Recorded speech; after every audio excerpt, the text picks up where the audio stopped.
Imagine you're on a weekend hunting trip and your bow breaks.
So now that my bow is getting close to shape, I'm gonna need to fire harden it and also use the fire to dry it out really fast. So I've made this fire pit.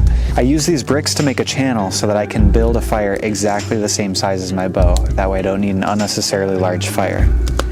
I don't actually want to put my bow over flames, I want to put my bow over coals. So I need all of this wood to burn down. And that's why I'm starting the fire well before I need it and well before the bow is ready to actually go onto this fire.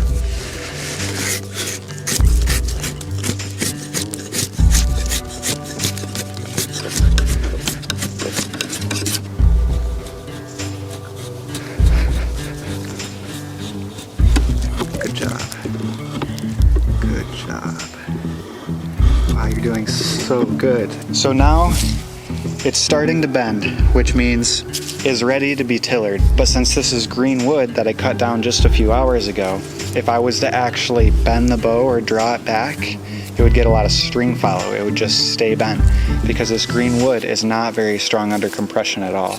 But we can fix that by speed drying it and then actually burning the cells on the belly and kind of crystallizing them. It'll probably take 2 fires, maybe 3. So my bow kind of wants to roll this way. So I'm gonna clamp it to this piece of wood. I'll give it a little bit of back set because there's a radius on one side of this. This will help prevent twisting, and a little bit of back set will make the bow shoot just a little bit faster, or at least cancel out some of that string follow that we might get while we tiller it.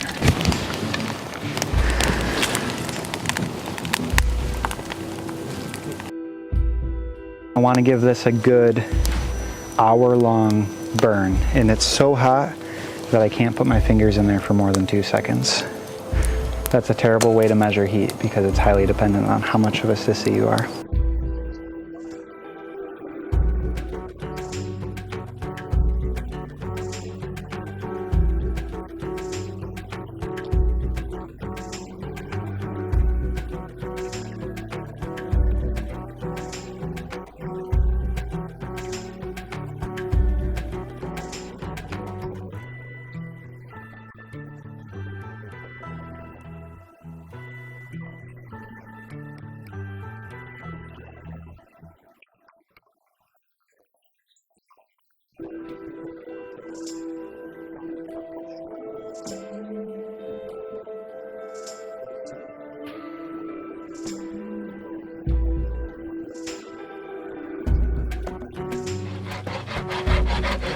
Now that I'm getting closer to the dimensions of my finished bow, I need to be more careful as I'm removing wood.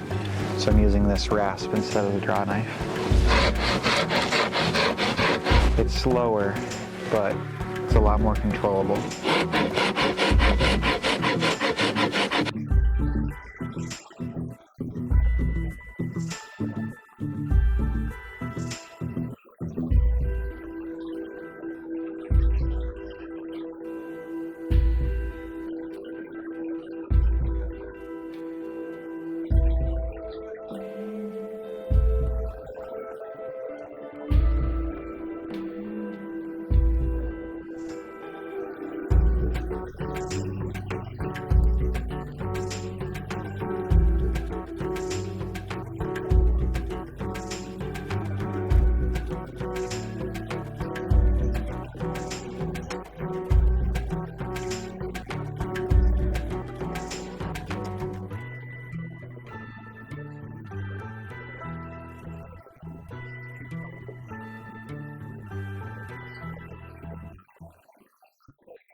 All right.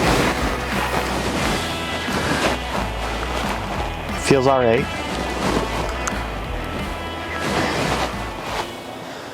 But I think it's bending a little bit more towards the handle than towards the tips. And typically what I would do is remove more mass near the tips. But since this bow is getting pretty light, and this is such a green wood,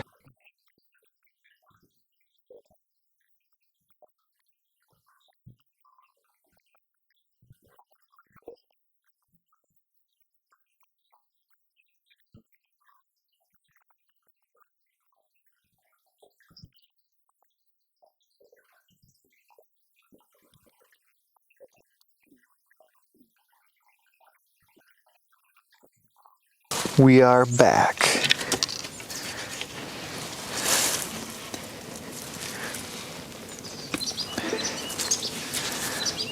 The bow looks pretty good. This is the first shot out of a one-day build birch bow.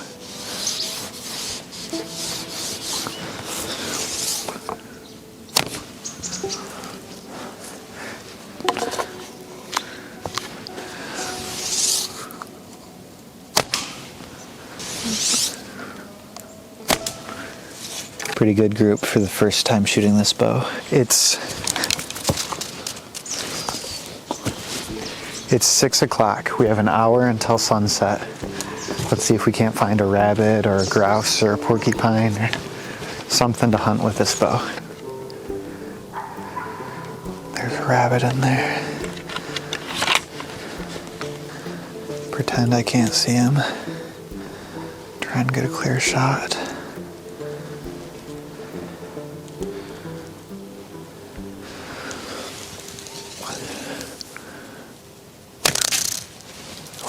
Just under him. That was as close to a kill shot as you can possibly get. I skimmed his belly hairs. See if we can find another one. Small game hunting is a struggle between looking at every tree and walking incredibly slow and covering ground. I want to cover ground because then I'll see more places, but I know I'm walking past stuff all the time. You might as well be a mile away, but there's a rabbit on the trail. Let's see how close we can get.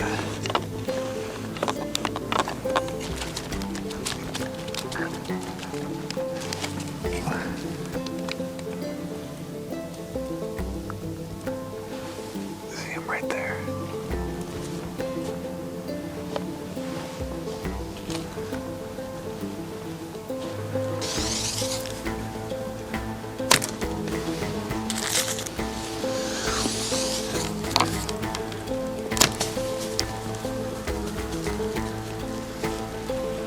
I swear I hit him.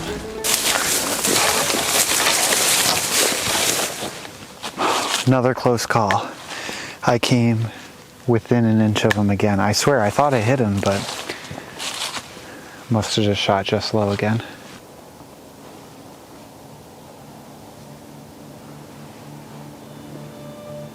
I went out at about 10 a.m. this morning, broke my bow, and built a replacement and was back hunting by 6 p.m. I just missed. Over the nighttime, I debarked the back of my bow and prepared for a hunt in the morning time, this time with company.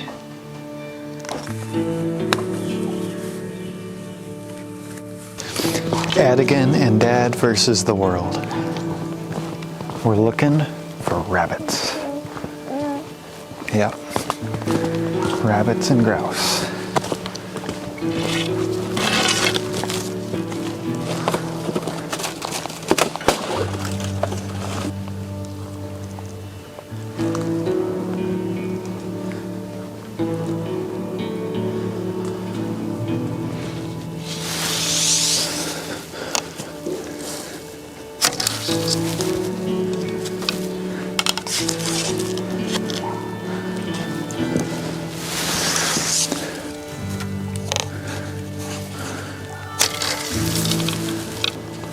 Another miss. That miss actually cost me an arrow. The rabbit was sitting in really dense moss and my arrow skid underneath the moss, never to be seen again. And there's that airplane doing low circles over us right now. I wonder if he's looking at a moose.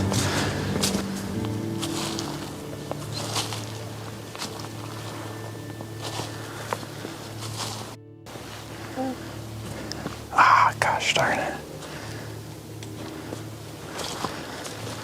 I keep lining up for him, and as soon as I stop walking, he knows I can see him.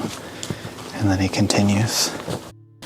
Small game hunting is really tough because you will never see a rabbit before the rabbit sees you, but they think they're invisible. So if you try and convince them that you can't see them by never looking directly at them and zigzagging as you walk closer, sometimes they just hold still until you can get within shooting range.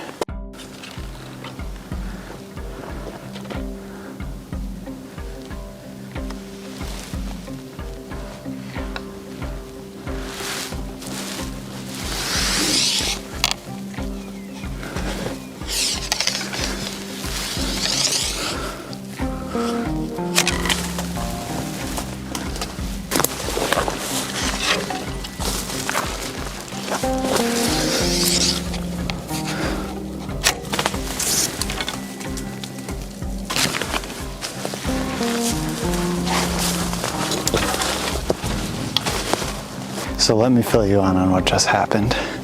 There was a grouse sitting under the base of that tree, and I got real excited, but I only have 2 arrows, right?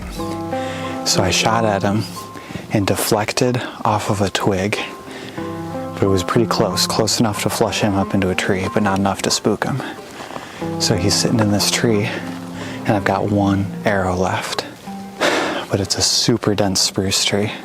So I shot into the spruce tree and deflected again. Now that arrow's gone. I retrieved the first arrow, which is stuck in a stump, and positioned myself for a 3rd shot and just straight up missed. And now I have 0 arrows with me, and there's a grouse right there. And I've got nothing to shoot at him now. Addie's asleep. She missed all of the excitement. I think what we need to do now is go home, grab a bunch more arrows, and then come back out for an evening hunt.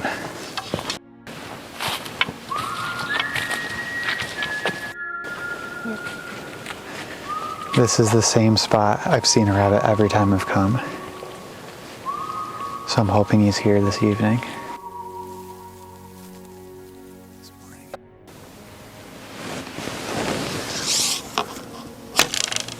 Got him. Yes!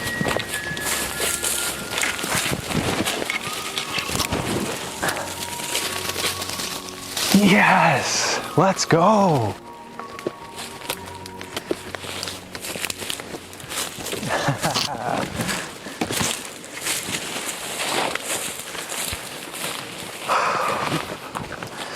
I shot him right through the neck too. Perfect shot, didn't ruin any meat.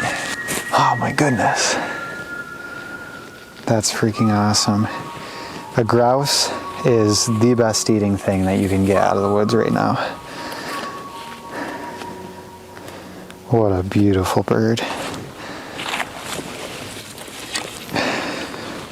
Check this out. 1 day, 24-hour build to hunt. Oh, we're running in about 29 hours, maybe 30 hours now. That's pretty freaking cool. Record now. Check it out. There's a cow moose and here comes a calf. Get ready. Here he goes. There he goes. Very cool, except for that is where we're headed. Just gonna take the safety off the bear spray.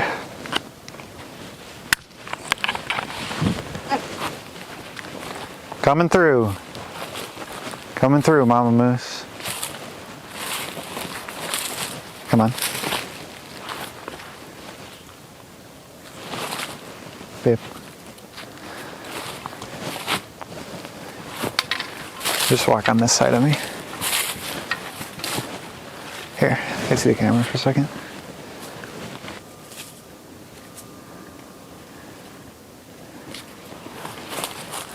Very cool. Moose trample way more people than bears do. Mama moose are very protective of their young.